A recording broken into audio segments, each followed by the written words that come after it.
کراچی کی مقامی عدالت میں مصطفیٰ قتل کیس کے ملزم ارمغان کا ایک اور مقدمہ سامنے آ گیا۔ ارمغان کے خلاف وکیل کو جان سے مارنے کی دھمکیاں دینے کا انکشاف۔ عدالت نے کیس میں آئندہ سماعت پر ملزم ارمغان کو پیش کرنے کا حکم دے دیا۔ مدعی سیف ایڈوکیٹ نے الزام عائد کیا ہے کہ 22 اپریل 2024 کو ارمغان نے واٹس ایپ پر میسیجز کیے تھے۔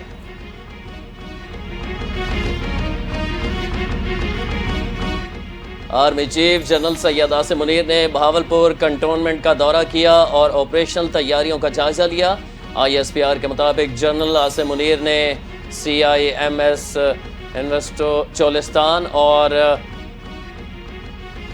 مختلف ایریاز کا دورہ کیا۔ اس موقع پر انہوں نے سخت تربیت کو فوج کی پیشہ ورانہ ترقی کی بنیاد قرار دیتے ہوئے جدید جنگ کے چیلنجز پر قابو پانے کے لیے پاک فوج کی اہمیت پر زور دیا۔ آرمی چیف نے بہاولپور کے مختلف یونیورسٹیوں کے طلبہ سے بھی ملاقات کی۔ چیمپئنز ٹرافی میں جنوبی افریقہ نے انگلینڈ کو 7 وکٹوں سے شکست دے دی۔ انگلینڈ چیمپئنز ٹرافی میں ایک بھی میچ نہیں جیت سکا۔ لگاتار تینوں میچز میں بدترین شکست۔ جنوبی افریقہ نے 180 رنز کا آسان ہدف 3 وکٹوں کے نقصان پر پورا کر لیا۔ ریان لیکٹن 27 رنز بنا کر آؤٹ۔ ہینڈرک لاسن نے 64 رنز کی اننگز کھیلی۔ وینڈر ڈوسن 72 رنز بنا کر نمایاں رہے۔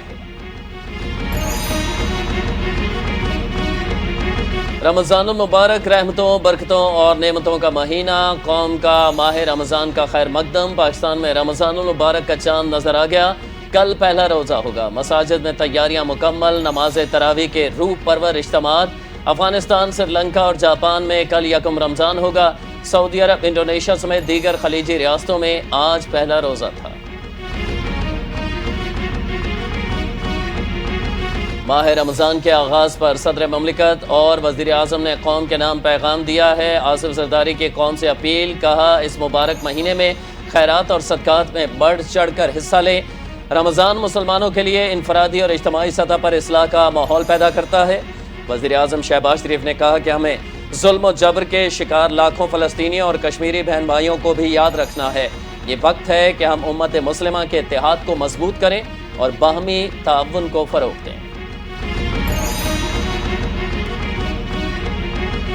گورنر ہاؤس کراچی میں سب سے بڑا رمضان ٹرانسمیشن اسٹیج تیار۔ 10 لاکھ افراد کے لیے افطار ڈنر اور رمضان المبارک میں گورنر ہاؤس کے دروازے عوام کے لیے کھلے رکھنے کا اعلان۔ گورنر سندھ کامران چسوری کے کراچی میں پریس کانفرنس، کہتے ہیں مصطفیٰ عامر قتل کیس کو صحیح ہینڈل کیا گیا تو نوجوان نسل کو نشے سے بچایا جا سکے گا۔ ساری چیزیں کھل رہی ہیں، بااثر افراد کو پشت پناہی حاصل ہے۔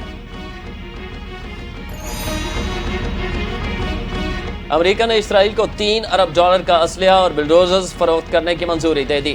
امریکی ذرائع ابلاغ کے مطابق وزیر خارجہ اسرائیل کو مزید اسلحے کی فروخت کے لیے پرعزم ہیں۔ امریکی ڈیفنس ایجنسی کا کہنا ہے کہ امریکی قومی سلامتی کے لیے انتہائی اہم ہے کہ اسرائیل کو اس کے دفاع کے لیے نہ صرف تیار کیا جائے بلکہ اس کی صلاحیتوں کو بھی بڑھایا جائے۔